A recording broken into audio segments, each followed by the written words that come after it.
जी हाँ दोस्तों, नमस्कार। स्वागत है आपके अपने परिवार अनमोल क्लासेस पर। उम्मीद करता हूँ कि आप सभी लोग स्वस्थ, मस्त व जबरदस्त होंगे और अपनी तैयारी को अच्छी तरीके से कर रहे होंगे। साथियों, चर्चा करेंगे हम लोग समास प्रकरण पर। और समास प्रकरण में हम लोग आज द्विगु समास पर बात करेंगे। द्विगु समास देखिए साथियों, ये तत्पुरुष वेदा कर्मधारय और कर्मधारय वेदा पूर्व पद प्रधान अव्यय। शुरुआत से अगर बात करें तो विशेष संज्ञा विनिर्मुक्ता, लघु सिद्धांत कौमुदी की बात कर रहा हूँ कि विशेष संज्ञा विनिर्मुक्ता केवल समासा प्रथमा, प्रायण पूर्व पद प्रधाना अव्ययभाव, प्रायण उत्तर पद प्रधाना तत्पुरुष और तत्पुरुष वेदा कर्मधारय कर्मधारय वेदा द्विगु, प्रायण उभय पद प्रधाना द्वंद्व समास, अन्य पद प्रधाना बहुव्रीहि। साथियों, जब हम देखिए पूर्व पद हमारा क्या होता है विशेषण और उत्तर पद हमारा होता है विशेष। ये बात जो है ना तत्पुरुष समास की है और यही लागू होती है कर्मधारय समास में। लेकिन कर्मधारय और तत्पुरुष समास में अंतर ये होता है कि वहाँ विभक्तियां दोनों पद में अलग अलग होती हैं। जैसे प्रथमा विभक्ति जो होती है वो उत्तर पद में होती है और द्वितीय विभक्ति से लेकर सप्तमी विभक्ति तक ये होती है आपकी पूर्व पद में। तो इसे व्यधिकरण तत्पुरुष समास भी कहा गया।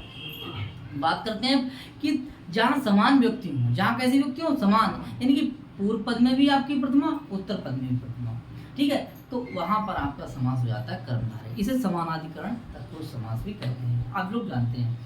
अब इसके भेद आ गए कि भाई विशेष विशेषणम बहुलम, ठीक है, जहाँ विशेषण और विशेष होता है, जैसे कृष्णा सर्पा, ठीक है, कर लिया है आपने। उसके बाद नीलोत्पलम, ये भी आपने कर लिया है। रक्त कमलम, ये भी आपने करा, ठीक है। फिर उसके बाद में आपने करा था कि पूर्व में आपका उपमान हो तब आपका उपमान पूर्व पद कर्मधारय हो जाता है। उत्तर पद अगर उत्तर पद में क्या हो उपमान हो तब आपका उत्तर पद आपका हो जाता है कर्मधारय समास। बात करते हैं कि दोनों पद आपके कैसे हों विशेषण, दोनों पद विशेषण हो तो आपका समास हो जाएगा कर्मधारय। तो कहीं ना कहीं दोनों पद विशेषण है तब भी आपका कर्मधारय समास हो जाएगा। पूर्व पद में उपमान है तब आपका कर्मधारय समास। उत्तर पद में आपका उत्तर पद में अगर आपका हो जाएगा उपमान तब आपका उत्तर पद कर्मधारय हो जाता है। विशेष विशेषण हो जाता है तब आपका कर्मधारय समास हो जाता है। मोटी मोटी बातों की चर्चा कर रहा हूँ। इसके बाद हम लोग बात करते हैं कि इसका ही तो भेद है कर्मधारय। कर्मधारय तत्पुरुष का भेद और तत्पुरुष का भेद ही द्विगु है। तो जहाँ आपका प्रथम पद जो होता है वो विशेषण होता है, लेकिन यहाँ विशेषण बोला उसका टाइप कुछ अलग होता है। जैसे कि वहाँ विशेषण होता है वो विशेषण अलग है और ये विशेषण जो है संख्यावाचक विशेषण है। अगर संख्यावाचक विशेषण अगर पहले होगा और उत्तर पद में आपकी संज्ञा होगी तो आपका समास द्विगु समास हो जाएगा। द्विगु का मतलब हो जाता है कि मतलब द्विगु, गु का मतलब हो जाता है संज्ञा, ठीक है, और द्वि का मतलब हो जाता है दो, ठीक है। तो क्या हो जाए पूर्व पद कैसा होगा, दो हमारे कैसी होगी संख्या और उत्तर पद में क्या होगी संज्ञा। यानी जहाँ पहला पद हमारा संख्यावाचक होता है और उत्तर पद हमारा संख्यावाचक होता है तो वो समास हमारा क्या कहलाता है द्विगु समास कहलाता है। जो पहला पद कैसा था हमारा, देखिए अगर हम द्विगु की बात करें तो द्वि और या था आपका गु, तो अगर जोड़ देंगे तो ऐसे पूरे जोड़ देंगे तो क्या बन जाता है द्विगु और आगे क्या जोड़ देते हैं। आप समझ गए होंगे कि ये आपका क्या है संख्या है, ये आपकी क्या है ये विशेषण है। पहले संख्या की बात छोड़िए, विशेषण। अगर देखिए क्या है विशेषण, ये अगर विशेषण है, ठीक है, तो विशेषण की वैरायटी है ना कि संख्यावाचक विशेषण। कैसा विशेषण है संख्यावाचक विशेषण, कैसा संख्यावाचक विशेषण। अब बात करते हैं साथियों, इधर क्या है आपकी संज्ञा है। यही बात तो हमने आपको करी थी कि ये आपका राज्ञा है और ये आपका क्या है भाई राज्ञा पुरुष की बात करी थी तब भी आपका ये विशेषण था, ये क्या था विशेषण था और ये क्या था हमारा विशेषण। मैं तेज तो नहीं बोल रहा हूँ, ठीक है, ये विशेषण था और ये क्या था विशेषण था। यानी पहला पद हमारा क्या था विशेषण और उत्तर पद हमारा क्या था विशेष। ऐसे ही ये पहला पद क्या है और ये वाला पद कैसा है कैसा है संज्ञा। अब संज्ञा का नाम हटा करके या संज्ञा मान लीजिए, लेकिन जब यहाँ विशेषण हो जाएगा तो संज्ञा को संज्ञा ना कह करके हम इसे विशेष क्या कहेंगे विशेष कहेंगे। क्या कहेंगे भाई, जो विशेषता बताएगा वो किसकी विशेषता बताएगा विशेष की तो बताएगा कि गाय कितनी है, भवन कितने हैं, पात्र कितने हैं, यही तो बात है, तभी तो द्विगु समास है। अब ये कहेगा कि पुरुष है तो बोले किसका है, बोले राज्ञा का राजा का, तो पुरुष का विशेषण क्या हो जाएगा, राज्य हो जाएगा। ये भी आपका विशेषण है और पहले आया, समझ रहे बात आपके लिए, ठीक है। इसके बाद बात करते हैं, बोले क्या है जी, सर्प। भाई सर्प है तो कार्य काला है कि गोरा है, पीला है कि गुलाबी है, ये क्या है, बोले कि ये भी आपका कैसा है, बोले कृष्ण, ठीक है। ये क्या है, तो ये भी आपका क्या हो गया, विशेषण। बोलो भैया हो गया नहीं हो गया, ठीक है। ये क्या हो गया, विशेषण, और ये क्या हो गया आपका, इतनी बात आप यहाँ तक जान रहे हैं साथियों। ये जो तत्पुरुष है ना, इसका ही तो वेद है। इसका वेद क्या है, कर्णधारय, और कर्णधारय का वेद क्या है। तो इसी तरीके से यहाँ पर व्यक्ति कौन सी है, बोलो, और यहाँ पर व्यक्ति कौन सी है भाई, अरे संख्या है, यानी पूर्व पद में कौन सी व्यक्ति है, यहाँ पर पूर्व पद में व्यक्ति कोई सी भी हो, लेकिन उत्तर पद में व्यक्ति कौन सी है, प्रथमा, ठीक है। ऐसे ही यहाँ का पुरुष में कौन सी व्यक्ति है, ठीक है। तो देखिए उत्तर पद में कौन सी व्यक्ति है, प्रथमा ही तो है, कौन सी व्यक्ति, कोई दिक्कत। कंडीशन ये है कि ये भी पूर्व पद में भी आपका क्या है, विशेषण, उत्तर पद में भी विशेषण है, और इसमें भी विशेषण है, ठीक है। विशेषण के प्रकार देख लीजिए, ये ऐसा विशेषण है, ये ऐसा विशेषण है, और ये ऐसा विशेषण है। ये कंडीशन ऐसी है कि यहाँ अलग अलग विशेषण, नहीं विशेष और विशेषण की व्यक्तियाँ कैसी हैं, अलग अलग। इसीलिए जो व्यधिकरण तत्पुरुष है, बोलो भैया राइट, ये आपका कैसा है, ये बोले कि ये समान है, इसीलिए समानाधिकरण कर्मधारय, बोलो राइट। और ये आपका क्या कह रहा है कि यहाँ पर ये संज्ञा, संज्ञा के लिए विशेष कहते हैं, और ये हो गया आपका विशेषण, और विशेषण कैसा हो गया, संज्ञा, इसीलिए द्विगु समास है, बोलो राइट। क्योंकि तत्पुरुष का ही वेद कर्मधारय है, तो बाप का असर यानी बाबा का असर बाप पे आया, बाप का असर लड़का पे आया, और लड़के का असर आने वाले लड़के पाएगा, बोलो भैया समझ में आया। तो भेद किसका है, तत्पुरुष का, असर किसका आया, तत्पुरुष का बाद भेद कर्मधारय, बोलो बात समझ में आई, क्लियर। इसी तरीके से अव्ययीभाव समास, तत्पुरुष समास, और आपके कौन से द्विगु समास, नहीं अव्ययीभाव समास, तत्पुरुष समास, द्वंद्व समास, बहुब्रीहि समास, ये बाबूराम सक्सेना कह रहे हैं कि समास जो है वो कितने हैं, इसको बोल दे, हाँ देखिए इसके कितने भेद हैं, ये आपको शुरुआत में मिलेंगे कि समास जो है बाबूराम सक्सेना के अनुसार कितने हैं, कौन कौन से, तत्पुरुष यानी अव्ययीभाव, तत्पुरुष, कर्मधारय नहीं, द्वंद्व, और कौन से बहुब्रीहि। आप समझ नहीं रहे बात, पहले क्या है अव्ययीभाव, तत्पुरुष, द्वंद्व और बहुब्रीहि, क्लियर हो जाएगा। ठीक, ये भेद है, कर्मधारय और द्विगु क्या है, ठीक। आगे बात करते हैं,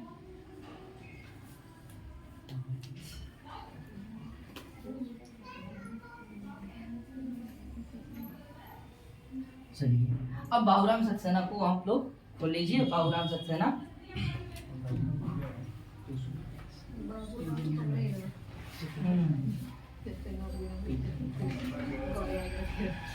देखिए द्विगु समास क्या है,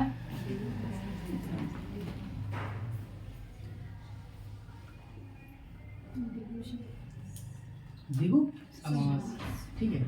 अब द्विगु समास देखिए संख्या पूर्व क्या है, सूत्र ये तो है, संख्या पूर्व, अब इसको समझ लीजिए, संख्या पूर्व क्या है, ये संख्या पूर्व में हो, ठीक है, संख्या कैसी हो, पूर्व में हो, सही है, विसर्ग लगा दे रहे बस, ठीक है।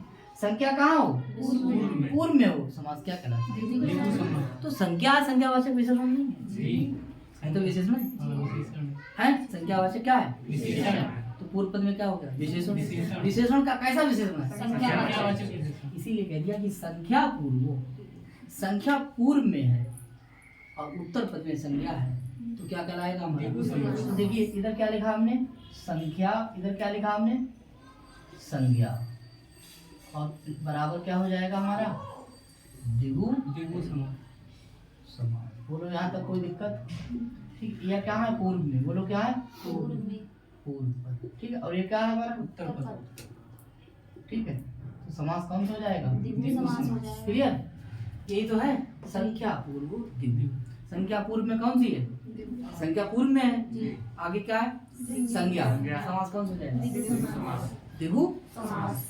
आगे बात करते हैं दूसरा, देखिए अब किताब कह रही है कि जब कर्मधारय समास में प्रथम पद कैसा है, संख्यावाचक, और उत्तर पद कैसा हो, कोई संज्ञा।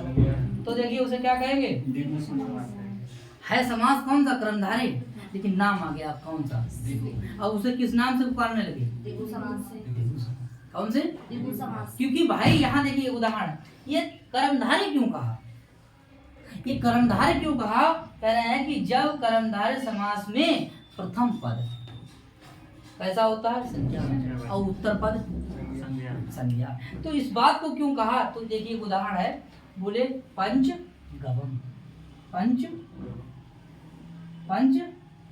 गवम, ये क्या है, पंचगवम, क्या लिखा भैया। अब आप बताइए कि इसमें कौन सा समास है, आप सब लोग जानते हैं, पंच नदम में समास हो जाता है अव्ययभाव, ठीक है, द्वियुम्नम में समास हो जाता है, सप्त नर्मदम में कौन समास हो जाता है, यहाँ बताइए आप पंच गवम में समास कौन सा है, द्विगु है, बोलो है, क्लियर। अब देखते हैं कि इनका विग्रह कैसे करेंगे, देखिए विग्रह करिए, देखिए पंच क्या है, ये पंच संख्या होगी, आगे क्या है हमारा, गो है, ठीक है, गो हो गया, ठीक है। अब इसके देखिए, इसका भी रूप चलाना है, इसका भी समान चलाना है, तो देखिए इसका क्या हो जाएगा, पंचानम, ये षष्ठी व्यक्ति, षष्ठी व्यक्ति बहुवचन कहाँ हो, सो रहे लोग कुछ, षष्ठी व्यक्ति बहुवचन यानी 6.3 षष्ठी व्यक्ति बहुवचन। अच्छा ये देखिए यहाँ क्या हो जाएगा, तो देखिए यहाँ क्या बन जाएगा, गवा नाम, ठीक है, देखिए ये लिखा हुआ है, ये कहाँ मिलेगा आपके लिए, कहाँ मिलेगा। अब देखिए भैया यहाँ देखिए षष्ठी व्यक्ति जो क्या बचे, गवाम रूप, जब गोके पढ़ेंगे तो गवाम रूप जो है वो कहाँ मिलेगा, षष्ठी व्यक्ति बहुवचन में। ये आपका क्या हो गया, ये क्या हो गया, विशेषण। वैरायटी कैसी है, बोलो कैसा है, संख्या वाची या वाचक, तो संख्या वाची क्या हो गया जी, विशेषण हो गया, व्यक्ति कौन सी हो गई, षष्ठी बहुवचन। ये आपका क्या हो गया, बोलो ये क्या होगा, संज्ञा हो गई। अब इसको और नाम दे दिए, क्या विशेष, क्या नाम दे देंगे, विशेष, क्या नाम देंगे, विशेष। बोलो बात समझ में आई, क्या आ गया, विशेष। और इसमें देखिए कौन सी व्यक्ति है, जब दोनों समान है तो समानाधिकरण में आएगा, जब आप विक्रय करेंगे ना तो दोनों पर समान होंगे, कर्मधारय की तरह। अंतर केवल इतना ही होगा कि यहाँ पर संख्या होगी, केवल संख्या ही होगी, क्लियर, इतना ही अंतर है। इसीलिए कर्मधारय का क्या है, क्या है, हाँ समास वही है मोटे मोटे, कौन से, द्वंद्व और देखिए लघु सिद्धांत कौमुदी जब बात करेंगे, ठीक है, तो एक समास और जुड़ जाएगा, केवल, जिसे हम सहसुपा, क्या है, सुपसुपा, और सहसुपा क्या है, सूत्र, क्या है, ठीक, क्लियर। तो देखिए यहाँ पर क्या है हमारा भैया, कैसा क्या है, संज्ञा है। अब हमें ये बताइए कि भैया ये डाउट क्लियर हो गया कि यहाँ कर्मधारय क्यों है, क्लियर, क्योंकि कर्मधारय में यही कंडीशन थी, क्या थी, बोले कृष्ण था तो कृष्णा, और इधर क्या था, यहाँ पे प्रथमा व्यक्ति है, यहाँ पर भी प्रथमा व्यक्ति, बोलो भैया है, यहाँ पर भी क्या है, जितने देखेंगे कोई सा भी उदाहरण देखेंगे आप यही मिलेगा आपके लिए, ठीक है। अब देखिए यहाँ पर अगर आपको भोक्ते रूप पता है तो सही है, नहीं पता है तो आप विग्रह दिया जाएगा, 4 विग्रह आएंगे और पहचानेंगे। तो पहले आप इसके रूप चलाना सीखिए। देखिए संख्या 3 से लेकर संख्या 18 तक बहुवचन होती है, इसका मतलब हमें संख्याओं की जानकारी होनी चाहिए। संख्या 3 से लेकर 18 तक और 19 से लेकर 99 तक एक वचन, गिनती पढ़ो, 19 से लेकर 99 क्या वचन, एक वचन, क्लियर। आगे बात करते हैं, अब दूसरे सूत्र पे बात करें। यहाँ तक किसी कोई दिक्कत बताओ भैया, बताइए निधि जी, कोई दिक्कत, कोई ये दिक्कत ना हो भैया। आगे बात करते हैं। अब कह रहे हैं देखिए पहला पद हमारा कैसा हो द्विगु समास में, जो द्वि है वो क्या है, संख्या। उत्तर पद क्या है, गु का मतलब क्या हो जाता है, गो। गु का मतलब क्या होता है, गो। गो माने क्या है, गाय। गाय माने क्या है, संज्ञा। ठीक है, आगे देखेंगे। बोले द्विगु समास तभी होता है, देखिए 2 नंबर, जब या तो उसके अनंतर कोई तद्धित प्रत्यय लगता है। तद्धित प्रत्यय पहले हमारी यही बात देख लीजिए, हम लोगों को यही सीखना है कि प्रत्यय कितने प्रकार के होते हैं। इसको भी पढ़ लीजिए पहले ये भैया। प्रत्यय जो है ये देखिए, एक होता है कृत प्रत्यय। कौन सा होता है, और कृत से बन जाता हमारा क्या, जानते हैं आप। एक होता है हमारा क्या, स्त्री प्रत्यय। ठीक है, जिसकी संख्या कितनी है, 8, जानते हैं। एक आपका क्या होता है, नहीं पहले स्त्री को हटा दीजिए, पहले तिंग को जोड़ते हैं। ठीक है, ये होता है हमारा तिंग प्रत्यय। इससे क्या बन जाता है हमारा, क्या हो जाता है, फिर होते हैं हमारे कौन से, सुख प्रत्यय। इससे बन जाता है हमारा क्या, सुबंध। ये क्या हो जाता है हमारा, तद्धित। ठीक है, और ये आपका तद्धितांत हो जाएगा। क्या हो जाएगा, तद्धितांत। तद्धितांत। और ये हो गया आपके स्त्री। स्त्री प्रत्ययों की संख्या आपको पता ही है कितनी है, 8 है। कितनी है, यानी टाप डाप चाप गीप गीन और गीस ऊंग और टी। इस तरीके से कितने हैं। अब साथियों ये जब प्रत्यय देख लीजिए, ये दोनों प्रत्यय कहाँ लगते हैं, धातु में। कहाँ लगते हैं, धातु। ये धातु में लगते हैं। ये तीनों प्रत्यय कहाँ लगते हैं, शब्दों में। ठीक है, ये कहाँ लगते हैं, क्लियर हो जाएगा। ठीक है, ये लगते हैं आपके शब्दों में, ये कहाँ लगते हैं आपके, देखिए समझ में आया। जैसे राम में हमने लगा दिया सु, क्या बन गया, राम। क्या लगा दिया, दशरथ में हमने लगा दिया प्रत्यय, तद्धित प्रत्यय, तो बन गया हमारा दासरथी। ठीक है, ऐसे ही हमने स्त्रीलिंग में लगा दिया, जैसे बालक है, टाप लगा दिया, बस मिल गया। ठीक है, तो तद्धित प्रत्यय भी बहुत हैं। सुख प्रत्यय 21 हैं और स्त्री प्रत्यय 8 हैं। बात करेंगे तद्धित प्रत्यय पर। किस पर, आगे देखेंगे।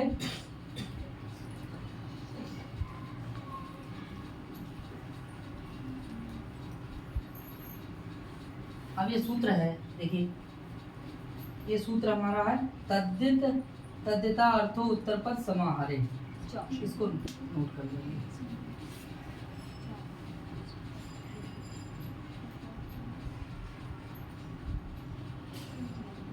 तद्धितार्थो उत्तर पद समाहारे, इसको नोट कर लीजिए। ठीक है, परीक्षा में आता है ना कि ये कैसा सूत्र है, तो आप बता देंगे इसके लिए ये विधि है। कैसा, विधि सूत्र। कैसा सूत्र है, विधि सूत्र। विधि सूत्र। और कैसा विधि सूत्र है, तत्पुरुष सर्वक। तत्पुरुष सत्पुरुष संज्ञा। ठीक है, बहुत ज्यादा विस्तार से बात नहीं करूंगा, क्योंकि ये है लघु सिद्धांत कौमुदी बाबूराम सक्सेना, और हम लोगों का टारगेट है बाबूराम सक्सेना यूपी टीजीटी 2024 दिसंबर महीना। ठीक है, पेपर संभावित। ठीक है, तो हम लोगों का टारगेट क्या है, एग्जाम कैसे दिया। सही है, आगे बात करते हैं। तो देखिए उदाहरण देखते हैं। सबसे पहले क्या बोले, उदाहरण देखें, सीधे सीधे उदाहरण देखेंगे।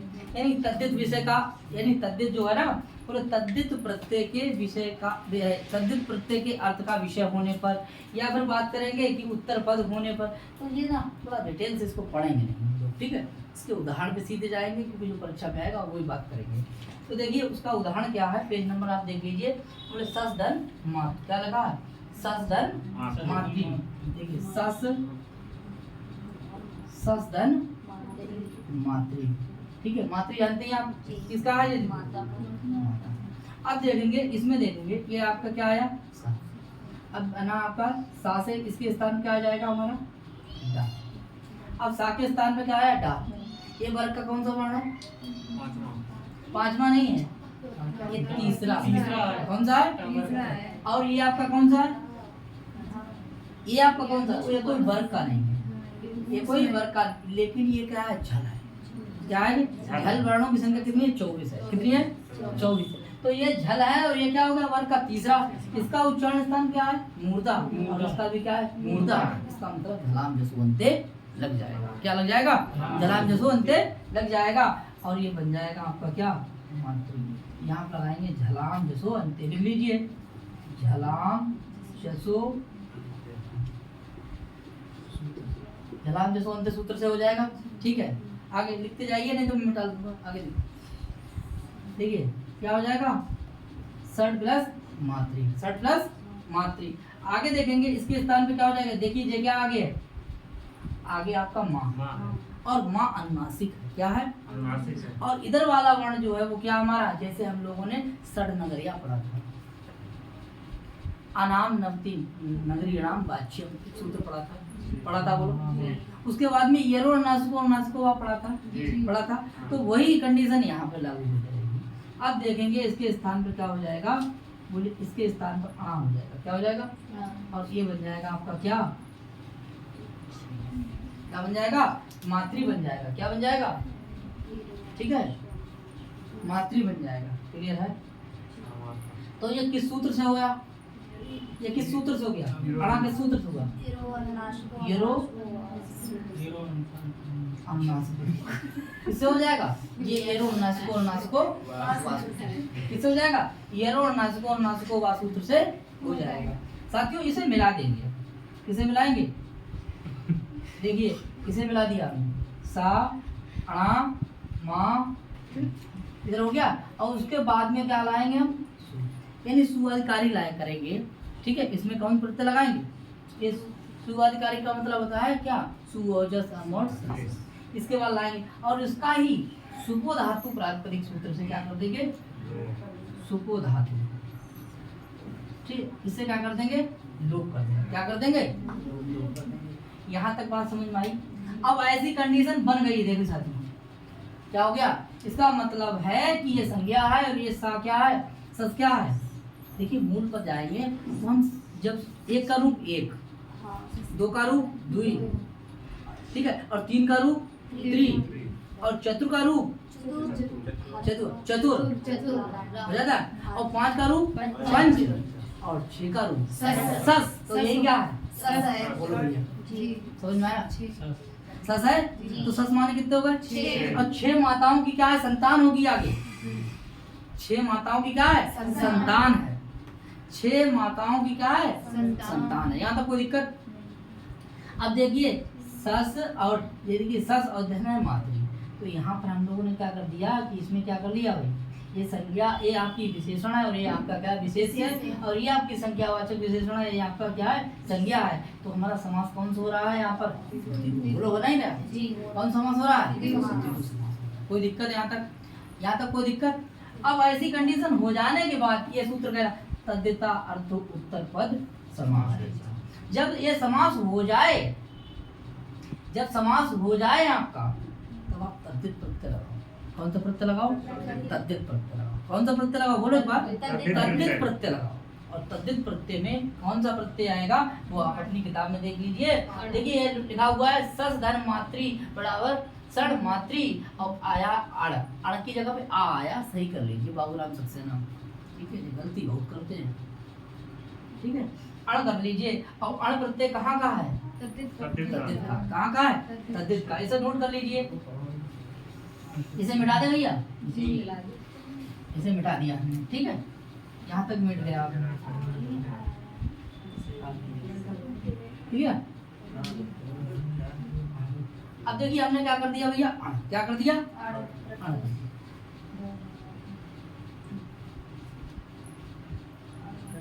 अड़ प्रत्यय भैया कहाँ का है बताइए। तद्धित प्रत्यय कहाँ है बोलो यहाँ तक कोई दिक्कत। तद्धित प्रत्यय कहाँ है यानी अड़ प्रत्यय कहाँ का है तद्धित का। अब अड़ में क्या शेष रहेगा देखो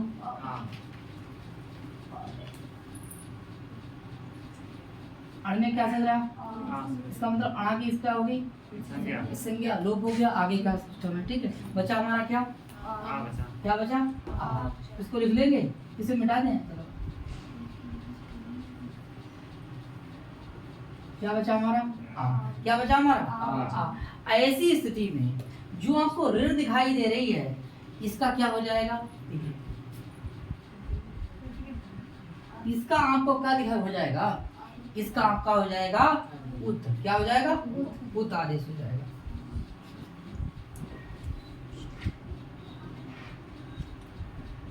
नहीं उतने उर हो जाएगा, क्या हो जाएगा, उर हो जाएगा, क्योंकि हम लोग कौन सूत्र पढ़ेंगे, उरण रपड़ा आगे पढ़ेंगे, क्या पढ़ेंगे, उरण रपड़ा। तो ये सूत्र हो जाएगा माँ आगे मातु और लिखा 10, ठीक है। सूत्र से आगे, सूत्र से पहले तो उति करिए, क्या करिए, उत, सूत्र से उत, ठीक है, क्या करेंगे, उत। उसके बाद क्या आ जाएगा, देखिए सही है। इसके बाद में आएगा आपका क्या, अब हो जाएगा, क्या हो जाएगा, अब किससे हो जाएगा, पूर्ण रपड़ा, किससे हो जाएगा, पूर्ण रपड़ा, ठीक है। पूर्ण रपड़ा सूत्र क्या हो जाएगा, ठीक हो जाएगा। अब देखेंगे इसके आगे तो ये कौन आ रहा था, क्या आ, ये आ रहा है, ठीक है। आगे देखेंगे, अब देखेंगे क्या भैया, यहाँ तक हो गया। अब देखिए ये देखिए दीर्घ करेंगे सा के लिए, आया फिर आया माँ ता उ रा, ये देखिए किससे है, बोले तद्देशु चा, अच्छा मान किससे, तद्देशु चा अच्छा मादे सूत्र से, ठीक है। सूत्र समझ लेंगे, इस सूत्र से क्या कर देंगे, यहाँ पे दीर्घ हो जाएगा, क्या हो जाएगा, दीर्घ हो जाएगा। और जब दीर्घ हो जाएगा तो इसको जरा जोड़ देंगे वहाँ, सण मा तू रा के आगे क्या हो जाएगा, ये आपका काम बाद में लगेगा, क्या सु, और सु को क्या हो जाएगा, सा हो जाएगा।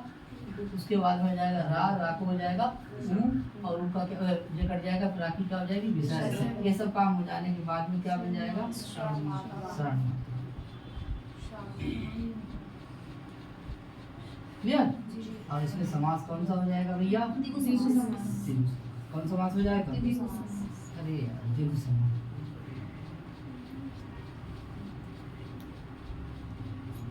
क्लियर। इसको नोट कर लीजिए, क्लियर। इस तरीके से आपका समास कौन सा हो जाएगा, द्विगु समास, क्लियर। आगे बात करें,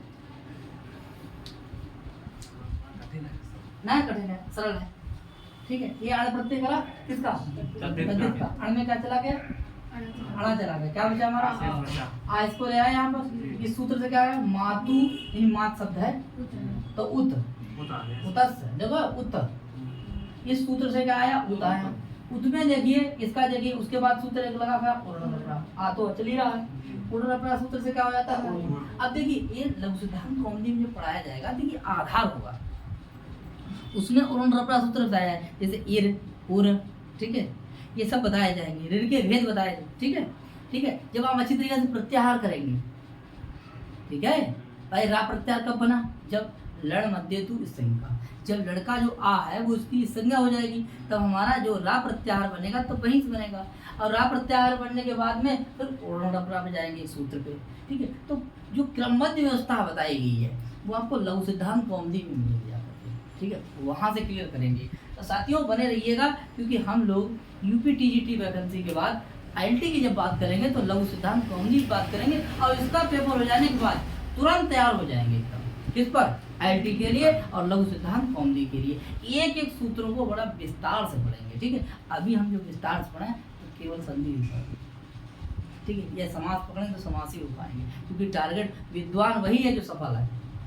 नौकरी लग गई आप विद्वान हैं, और नौकरी नहीं लगी फिर चाहे आप कितने भी बड़े विद्वान हैं सब बेकार है, सही है। तो परीक्षा का टारगेट पहले नंबर होना चाहिए भाई, जिसके पास पैसा है वही सब बकता है, वही दर्शनीय है। आपने धन पद्धति पढ़ी है किसमें, ये सब। तो कुल मिलाकर के परीक्षा का टारगेट है, तो हमें मतलब क्या क्या पढ़ना है, क्या क्या छोड़ना है, मतलब क्या क्या छोड़ना है, ये बहुत मायने रखते हैं, ठीक है। मतलब इम्पॉर्टेंट चीज़ें हमें ध्यान रखनी है कि भैया यहाँ से प्रश्न आता है, इसको ध्यान रखना है भाई। जैसे यहाँ से लेकर बरेली तक का रूट है, तो आप कौन सा रूट जाना चाहेंगे जिससे हमारा समय कम लगे, जिससे हमारा समय कम लगे, ठीक है। रास्ता यानी कि समझ लो पेट्रोल डीजल कितना महंगा है। तो एक ऐसा शॉर्टकट रास्ता चाहिए जो हमें मंजिल तक पहुंचाए दे, समझ में आया। तो सफल होना बहुत जरूरी है। बात समझ में आ रही नहीं आ रही? हाँ, तो लॉन्ग रूट से नहीं आएंगे, शॉर्ट रूट से जाएंगे, ठीक है। अब इसके लिए कौन होता है, जो लॉन्ग रूट्स को बचा करके शॉर्ट रूट से ले आता है, वो कौन होता है, इसमें मदद कौन करता है, गुरु जी करते हैं, ठीक है। तो बात समझ रहे हो आप। तो ऐसे ही आप जो है ना भटके मत, भटकाव से अंधियारे से आप उजियारे में आए, ठीक है, परीक्षा को क्रॉस करें। बात समझ रहे हैं आप। आगे देखेंगे परीक्षा में जब आ जाता है आपका साढ़ मात्रा, तो आप समास इसमें द्विगु समास लगा देंगे, ठीक है। तो उरण रबरा हो गया। अब उरण रबरा सूत्र उसके बाद लग जाने के बाद में तो पूरा हो गया, ये रा आ गया, ये पूरा हो गया। इसके बाद में ये आपका जो देखो सा दिखाई दे रहा है। जब तद्धित प्रत्यय लग गया था तो तद्देशु चामादे सूत्र कहता है कि इसका आदि वर्ण को क्या कर दीजिए, दीर्घ कर दीजिए। हमने यहाँ पे दीर्घ कर दिया। दीर्घ कर देने के बाद में सभी वर्णों को बेटा कर दिया। उसके बाद में सूत्र आता है कृत तद्धित प्रातिपदिक, यानी कृत तद्धित समासास। और इससे पहले सूत्र अर्धवदा धातु प्रत्यय प्रतिपादिकम, यानी प्रातिपदिक संज्ञा करने के लिए दो सूत्र आते हैं। अर्थवदा धातु प्रत्यय प्रतिपादिकम, अर्थवान शब्द हो, न धातु न प्रत्यय न प्रत्यांत हो, केवल अर्थवान शब्द की ही प्रातिपदिक संज्ञा होती है। नीचे एक सूत्र दिया गया है कि कृत तद्धित समासात, कृत हो, तद्धित हो और समास हो, इसकी भी प्रातिपदिक संज्ञा हो जाती है। तो इसका प्रातिपदिक संज्ञा हो गई। उसके बाद हम लोग स्वजय सूत्र से सु लेकर आए। क्या लेकर आए? हाँ, और सुन के लेकर आने के बाद में उसकी संज्ञा हो गई। और उसके बाद में हमारा सा का हो गया रुत, यानी किससे ससजो रू, रू का रा जो है ऊ खत्म हो गया, रा बचा। और रा के बाद में कोई व्यंजन न स्वर है न व्यंजन है, इसका मतलब उसकी अवसान संज्ञा हो गई। और खर अवसान विसर्जन सूत्र से इस तरीके से बन गया, ठीक है। यानी 6 माताओं की क्या है संतान, तो क्या बन जाएगा षड़ मात्रा, ठीक है। षड़ मात्रा क्या बन जाएगा। अब देखिए इसका क्या कर लेंगे हम लोग, विग्रह कर लेंगे। क्या करेंगे, विग्रह। ये परीक्षा में आएगा, जो परीक्षा में आएगा उसी बात है। इसमें समास पूछेगा, क्लियर, समास बता दिया। अब परीक्षा में विग्रह पूछ सकता है, वो लिख लीजिए। तो हमें इंपॉर्टेंट चीजों पर हाईलाइट कर लेना, ठीक है, ध्यान रखना। ये परीक्षा में नहीं आएगा करने के लिए टीजीटी में, समझ में आया, क्योंकि सिद्धि नहीं है ना, पीसीएस आप लिखने जा रहे हैं।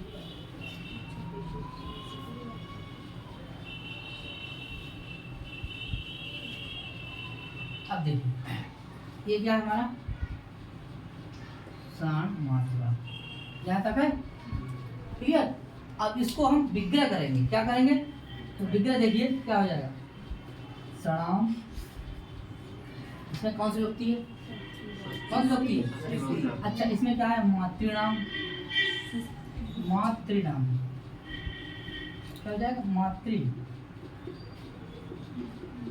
मातृणाम। देखिए माता के रूप षष्ठी विभक्ति बहुवचन क्या होते हैं, पिता का क्या होता है, और माता का द्वितीय बहुवचन अगर बात करिए तो क्या हो जाता है, मातृ। पिता का क्या हो जाता है, पितृ। इसका मतलब है कि आपको शब्द रूप की भी जानकारी होनी चाहिए, इसका मतलब आपको गिनती की भी जानकारी होनी चाहिए, तभी तो आप विग्रह करेंगे। आगे बात करते हैं, ऐसे है बोले षड नाम, मातृनाम, और क्या हो जाएगा आगे, षड नाम, मातृनाम, और क्या बन जाएगा, बोले अपत्यम। क्या बन जाएगा, अपत्यम, अपत्यम। और आगे क्या है, कुमार। तो ये आपका क्या हो जाएगा, विग्रह। क्या हो जाएगा, ये आपका क्या हो जाएगा भैया, ये आपका हो जाएगा विग्रह। कैसा विग्रह हो जाएगा, ये आपका लौकिक विग्रह। ऐसा हो जाएगा। अगर ये ऐसे इसमें पूछता है कौन समास लगा देंगे आप, क्या लगा देंगे, और अगर पूछेगा लौकिक विग्रह क्या होगा, तो आप लगा देंगे क्या, बोले सर्वनाम, मातृनाम, अपत्यम, उपमान। तो ये देखिए ये आपका लौकिक विग्रह परीक्षा में पूछ सकता है। पूछेगा क्या, विग्रह। पूछेगा क्या, समास, ठीक है, कौन सा समास है, कैसा पद है, क्लियर। एक ऑप्शन में ऐसे दे दे, जल्दबाजी में आप लगा देंगे, बोलो भैया, जल्दबाजी में आप लगा के चले आएंगे। इसीलिए तो कह रहा हूँ कि ज्यादा ना पढ़ के कम पढ़ो, लेकिन अच्छा पढ़ो, ठीक है, समझ में आया। गलती सबसे जाती है। अभी मैंने पढ़ रहे थे तो स्वप्नवाद दत्तम में जो भी वीडियो पढ़ी थी उसमें वाह जो है भूल गए थे, तो गलतियां सबसे होती है, लेकिन गलतियों को ना सुधार करिए डेली, प्रतिदिन, ठीक है भैया। आगे देखिए, सबसे गलतियां होती हमसे भी हुई थी, आगे देखिए, हो गया। अब देखिए इसका क्या हो जाएगा, और इसका भी। अब आप अलौकिक विग्रह कर लीजिए। क्या करेंगे? अलौकिक विग्रह करेंगे तो क्या हो जाएगा? देखिए भाई, इसमें क्या आ जाएगा? मूलतम सस आएगा। ये देखिए क्या आया हमारा। और इधर क्या आया आपका? इधर क्या आया? आम। तो ये हमारा क्या बन गया? देखिए, इसमें षष्ठी, इसमें षष्ठी, समान व्यक्ति जी। बोलो समान है जी। इसमें समान है जी, तो समानाधिकरण है। हाँ। उसे कर्मधारय कहते हैं जी। ये तो कर्मधारय का भेद है। बोलो कोई दिक्कत? इसीलिए ये आपका कैसा विग्रह हो जाएगा? ऐसा हो जाएगा। यहाँ तक कोई दिक्कत? यहाँ तक कोई दिक्कत? दिक्कत नहीं है तो फिर आगे बढ़ जाए। चलिए इसे मिटा दें।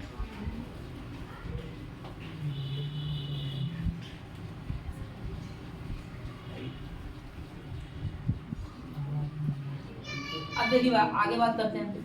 या किसी को, या करें या उसको किसी और शब्द के समास में आना हो। जैसे बोले पंच गवा धनम यश। देखिए पंच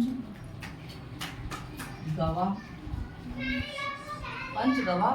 धनम यश।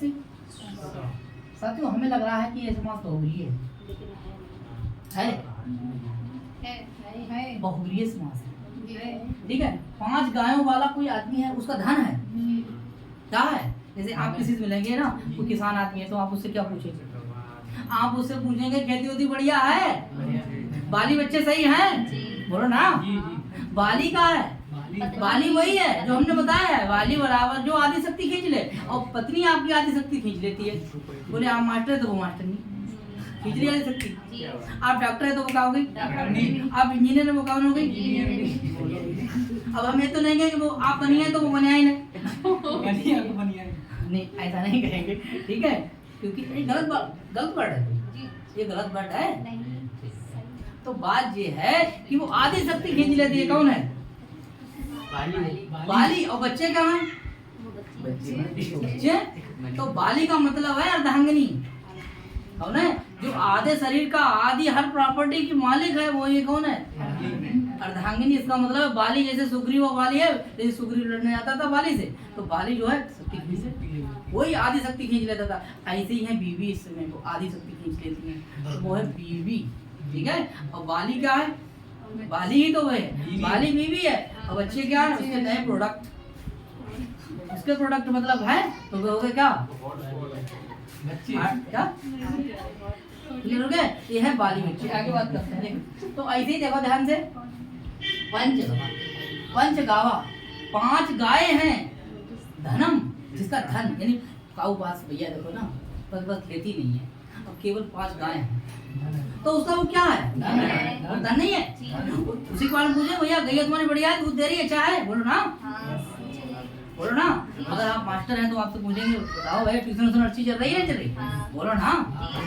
किसान तो पूछेंगे किसानी सही चल रही है नहीं चल रही? व्यापारी से पूछेंगे भैया दुकान सही चल रही है नहीं चल रही है? तो भैया वाले से क्या पूछेंगे? बोलो ना। हाँ आपकी गाय सही है, दूध दे रही है, या भैंस है तो भैंस दूध दे रही है? बताओ भाई कौन? बात है। तो ऐसे ही बोले पंच गावा धनम यशिषा। ऐसा कोई व्यक्ति है जिसके पास 5 गाय हैं, तो कौन समास हो जाएगा? अन्य पद है जी। अन्य पद प्रधान है, कौन समास हो जाएगा? ऐसे ही हो जाएगा यहाँ पर पंच गव धनम। समास कौन हो जाएगा? इसमें समास आपका हो जाएगा क्या? भूल जाएंगे भैया? बताओ भूल जाओ तो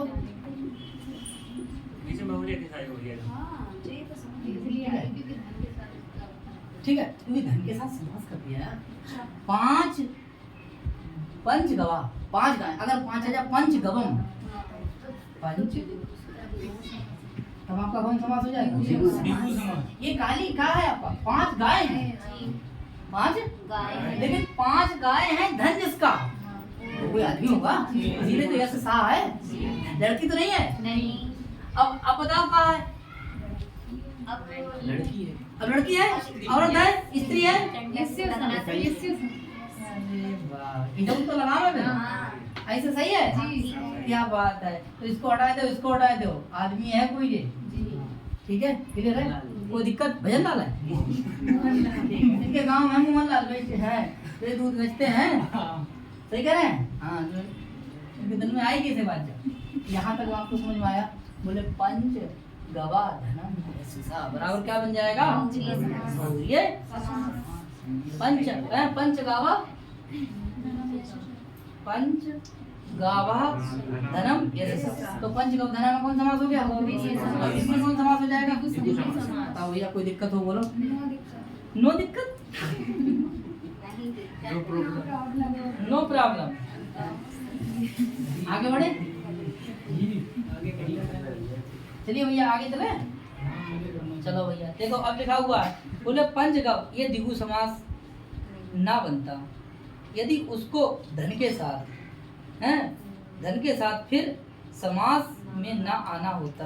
उपर्युक्त समास साधारण द्विगु समास यानी सामान्य द्विगु के उदाहरण समझे जाने चाहिए।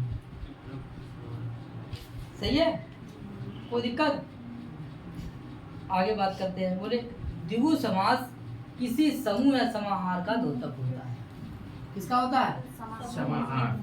द्विगु समास जो है वो किसका होता है? और किसके वजन में होता है? देख लो, द्विगु समास ऐसा करके लिख लीजिए। द्विगु समास, द्विगु समास नंबर 1 समाहार में होता है। पूर्व पद कैसा होता है? पूर्व पद संख्यावाची विशेषण होता है और उत्तर पद विशेष या संज्ञा।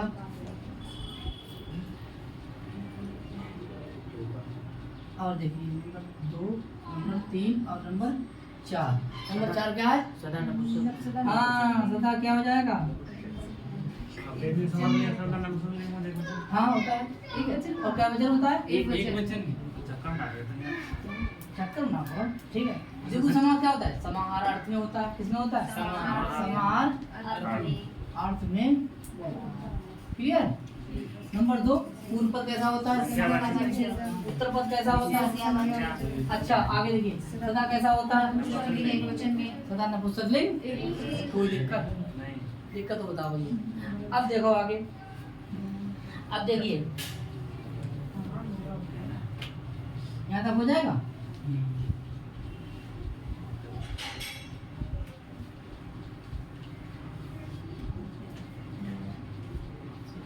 पंचानाम गवाम समाहारा। ठीक, एक हो गया। दूसरा पंचानाम ग्रामाणाम समाहारा। सही है।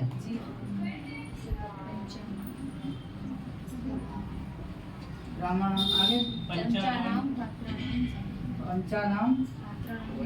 पात्राणाम समाहारा। आगे शत्रुणाम युगानाम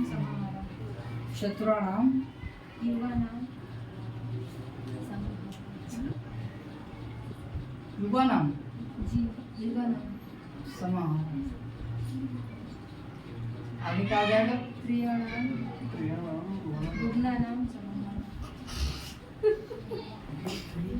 रुग्णानाम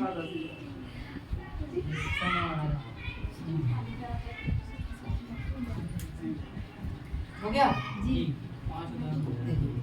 अब देख लीजिए पहले कि द्विगु समास पूर्व पद में क्या है? संख्या। चलो है, विशेषण है, क्लियर कर लीजिए अभी। विशेषण है। उत्तर पद में क्या है? संज्ञा है। इसे क्या कहेंगे? इधर क्या कौन सा अर्थ में? समाहार। समाहार का मतलब समूह अर्थ में। क्लियर हो जाएगा। ये आपके क्या हो गए? कैसे हो गए? ये आपके लौकिक विग्रह हो गए। क्या हो गए? लौकिक विग्रह। क्लियर हो जाएगा। इसका मूल पद लाइए। पंच, इधर क्या हो जाएगा? पंचगव। क्या हो जाएगा? पंचगवम। अब पंचगवम में देखिए क्या वचन है? एक वचन है। एक वचन। कौन सा लिंग है? नपुंसक लिंग। और क्या वचन है? यहाँ तक कोई दिक्कत नहीं। बोलो भैया, कोई दिक्कत दिक्कत नहीं। इधर देखिए, पंचानाम यानी क्या आया आपका? पंच। क्या आया? पंच। आगे क्या आ जाएगा? पंचग्रामम। समास कौन सा हो जाएगा? समास आपका द्विगु हो जाएगा। द्विगु समास हो जाएगा। कौन सा हो जाएगा? द्विगु समास। यदि समास की बात करें, यहाँ पे लिख दीजिए समास। तो कौन समास हो जाएगा? द्विगु समास। द्विगु। कौन समास हो गया? आगे बात करते हैं, इसमें कौन सा हो जाएगा? पंच। पंच सही है। पंचपात्रम नपुंसक लिंग है, एक वचन है, समास का नाम बोलो भैया, सही है। आगे दूसरा देखिए, चतुर। सही है, चतुर रन कर दे रहे। क्या वचन हो गया? क्या वचन हो गया? समास का नाम है। आगे देखिए, बोले त्रि है, त्रि। और आगे क्या आ जाएगा? त्रिभुवनम। ठीक है, संख्या क्या हो गई? आगे क्या हो गया? भुवन। आगे क्या हो गया? कौन सा लिंग हो गया? आगे क्या वचन हो गया? और आगे क्या आ जाएगा? बोलो, यहाँ तक किसी को कोई दिक्कत नहीं। ये क्या समास का नाम क्या हो गया? समास। क्या वचन हो गया? कौन सा लिंग हो गया? समस्त पद क्या हो गया? कौन सा हो जाएगा? पंचगवम, पंचग्रामम, पंचपात्रम, चतुर, त्रि। क्या बात है, ये कैसे पद है? समस्त पद या सामासिक। कोई दिक्कत है यहाँ तक? भैया बताओ, कोई दिक्कत? आगे किस अर्थ में है? या ये क्या है आपका? विशेष या संज्ञा। ये क्या है आपकी? ये क्या है? विशेषण। और देखिए, यहाँ से लेकर यहाँ तक जो है, ये आपको दिखाई दे रहा है इतना। ये क्या है सब? ये क्या है? बताओ, समझ में आया नहीं? आ गया? द्विगु समास में कोई दिक्कत नहीं। देखिए, जितने हमने कंडीशनल लिखवाई हैं वो सब सही है जी। द्विगु समास में क्या होता है? पूर्व पद, उत्तर पद। ठीक है, कौन सा अर्थ होता है? क्या वचन होता है? कौन से लिंग में होता है? ठीक है, ये क्या हो गया हमारा? समास का नाम क्या हो गया? बोलो भैया, समझ में आया? विग्रह करा तो आपकी कैसी व्यक्ति है? देखो, षष्ठी षष्ठी षष्ठी षष्ठी षष्ठी षष्ठी षष्ठी षष्ठी षष्ठी षष्ठी। इसका मतलब कैसी है? बोलो भैया, समझ में आया? कोई दिक्कत तो बताओ। ठीक, आगे बात करें।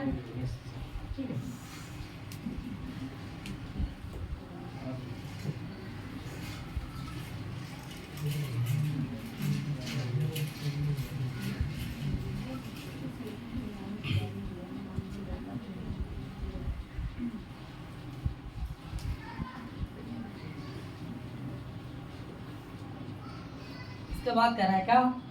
देखिए, बोले बट लोक मूल।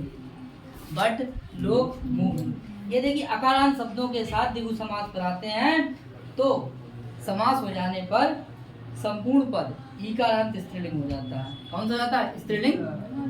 लेकिन पात्र, भोगन और युग ये नहीं होता है, ये नहीं होता है। तो देखेंगे कौन कौन सा बताया?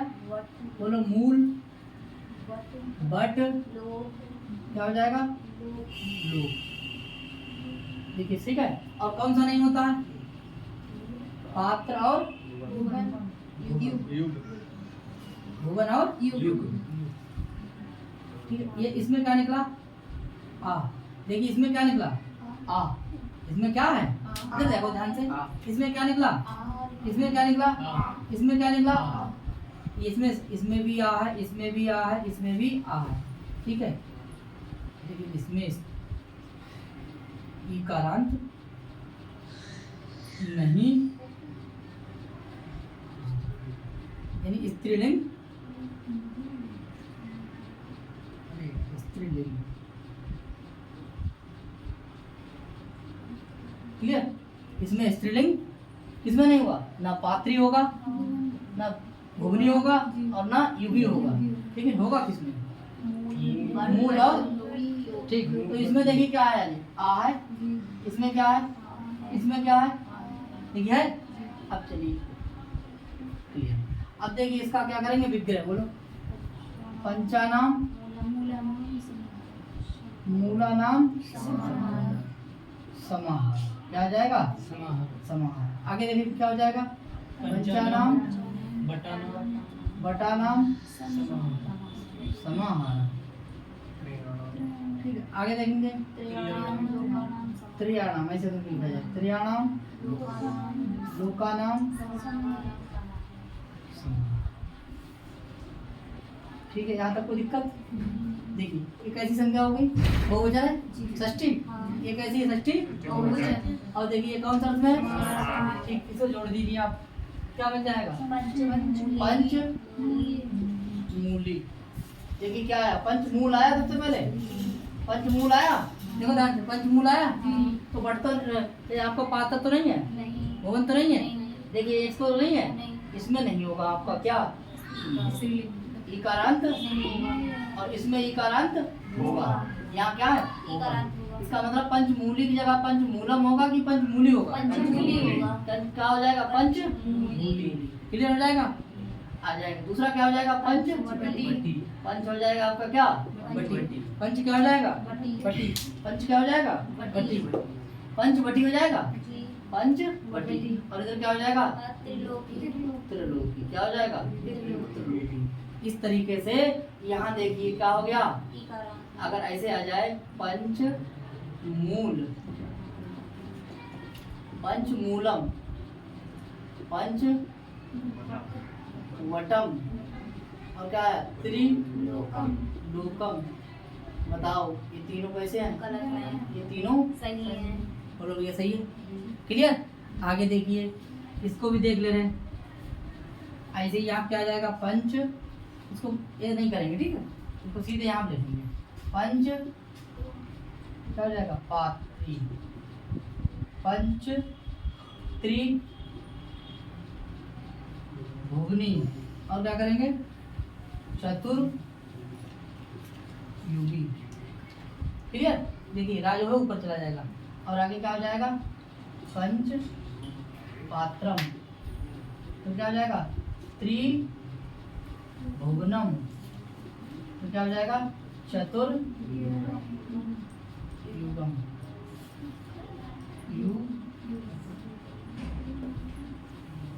बताइए भाई, आप बताइए, ये सही है गलत है, ये सही है गलत है, ये सही है गलत है, ये तीनों कैसे हैं, इसका मतलब पंचपात्रम होगा, त्रिभुवनम होगा और चतुर्युगम होगा, लेकिन पंचमूली, पंचवटी, पंच क्या हो जाएगा, त्रिलोकी। तो देखिए मूल है, बट है, लोक है, ये भी अकारांत है, ये भी अकारांत है, लेकिन ये तीन में हो जाएगा पंचमूली, पंचवटी, त्रिलोकी। यह हो जाएगा पंचपात्रम, त्रिभुवनम और चतुर्युगम।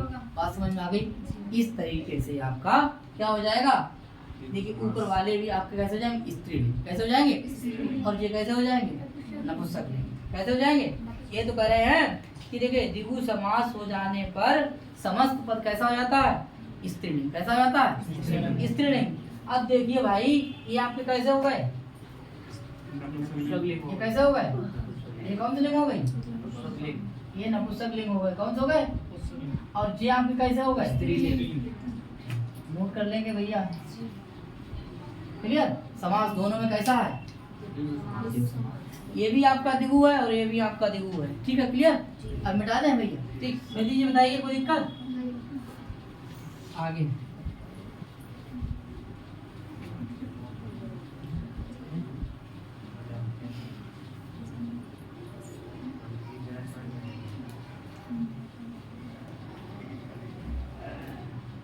इसके आगे आता है, यदि द्विगु समास का उत्तर पद आकारांत हो, क्या हो, आकारांत, तो समस्त पद विकल्प से क्या बन जाता है, स्त्रीलिंग हो जाता है। यानी कौन से दो रूप बनेंगे, जब विकल्प की बात आई तो कितने रूप बनेंगे, कितना रूप बनेंगे, दो। कह रहा है, क्या कह रहा है, समाहार, समाहार द्विगु, द्विगु का उत्तर पद आकारा गाओ तो हो तो समस्त पद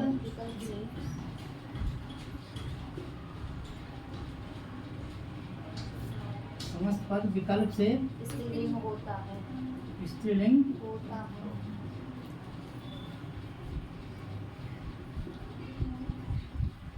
अच्छा पढ़ लीजिए बात। समाहार द्विगु का उत्तर पद आकारांत हो तो समस्त पद विकल्प से स्त्रीलिंग होता है उदाहरण बोल दीजिए। पंचानाम कटवानाम पंचानाम खट्वा नाम क्या नाम खट्वा नाम हाँ पंच खट्वा नाम। तो आपका देखिए चारपाई के लिए है यार ठीक है। समाहार समाहार लगाएंगे समाहार समझ जाएगा ठीक है। अब जो खाट है चारपाई है पंच हाँ जो 5 वाली है 5 पैरों वाली हाँ ये बीच में है ये ठीक है। तो पंचा नाम खट्वा नाम और क्या हो जाएगा समाहारा क्या हो जाएगा। तो देखिए क्या बन जाएगा बताओ क्या बन जाएगा पंच क्या बन जाएगा पंच खटवम क्या बन जाएगा पंच खटवम। और ये देखिए ध्यान से भैया ये आपका हो जाएगा नपुंसक ऐसा हो जाएगा ऐसा हो जाएगा पंच खटवम एक रूप बन गया। दूसरा रूप देख लीजिए तो बोले क्या है पंच क्या बन जाएगा विग्रह ले रहेगा भैया हाँ विकृत वही है ठीक है पंचानाम पंच क्या हो जाएगा। और ये देखिए कौन सा लिंग हो जाएगा स्त्रीलिंग हो जाएगा ठीक है पंच खटुआ ठीक है। और पंच खटुआ देखो लिखा हुआ है ये आपका क्या है पंच खटुआ क्या है पंच खटुआ। और पंच खटुआ कैसा शब्द है स्त्रीलिंग। और ये कैसा है दोनों में समास कौन सा हो जाएगा देखो समास ये क्या कह रहा है देखिए खटुआ शब्द है क्या है तब यही तो है। तो देखिए भैया खटुआ में क्या है बड़ा है हाँ, बड़ा। तो देखिए समाहार में यानी समाहार में उत्तर पद कैसा है तो आकारांत है जी। आकारांत होता है तो समस्त पद में विकल्प से कैसा रहता है स्त्रीलिंग होता है। तो ये विकल्प से हुआ जी। ये तो हो ही रहा था क्लियर ये हो रहा इसमें भी दिगु है इसमें भी दिगु है ये नपुंसकलिंग है और ये स्त्रीलिंग है। और विग्रह आपका कैसा होगा समान होगा इसमें समान व्यक्ति इसमें भी समान व्यक्ति और ये आपका क्या होगा समाहार होने।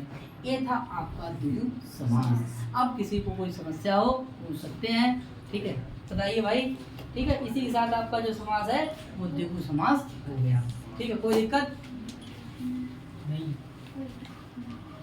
इसके बाद बात करेंगे हम लोग इसके आगे है अन्य तत्पुरुष यानी अन्य तत्पुरुष में बात करेंगे न्याय तत्पुरुष की ठीक है। उसके बाद गति तत्पुरुष की प्रादि तत्पुरुष की और उपपद तत्पुरुष की अलुप तत्पुरुष की अलुप के बाद है मध्यम पद लोपी की मयूर व्यंजक की ठीक है। तो ये जो है ना कि हम लोग इस समास को जो है नए तत्पुरुष की जब बात करेंगे तो देखिए नए तत्पुरुष और प्रायी तत्पुरुष यानी कि एक एक दो दो समास जो है डेली करेंगे ठीक है आराम से। ऐसा नहीं कि नए तत्पुरुष समास आया एक ही दिन में लपेट दिया ठीक है। बात ये लपेटने की अलग है कि आपने एक ही दिन में लपेट दिया तो खा लिया लेकिन पचाएंगे क्या भाई उतना खाइए ना इतना पच पाए ठीक है।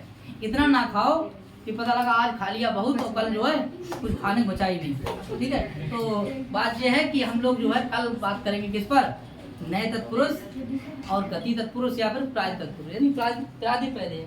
तो पहले क्या है नए है उसके बाद क्या है प्रादि। तो पहले बात नए की होगी अगर नए कंप्लीट हो जाएगा उसके बाद हम बात करेंगे किस पर प्रादि पर उसके बाद बात करेंगे गति पर। तो फिर तत्पुरुष के बाद बात हो जाएगी अलुप तत्पुरुष अलुप के बाद उपपद नए मयूर व्यंजक के बाद आपका हो जाता है क्या मध्यम पद लोपी। इस तरीके से ये आपके समास हो जाने के बाद बात करेंगे किस पर इसके बाद क्या है द्वंद्व समास और द्वंद्व के बाद बहुव्रीहि के बाद समासांत प्रत्यय। साथियों आज के लिए इतना ही फिर मिलते हैं नेक्स्ट वीडियो में। नमस्कार करता है राधे राधे बहुत धन्यवाद।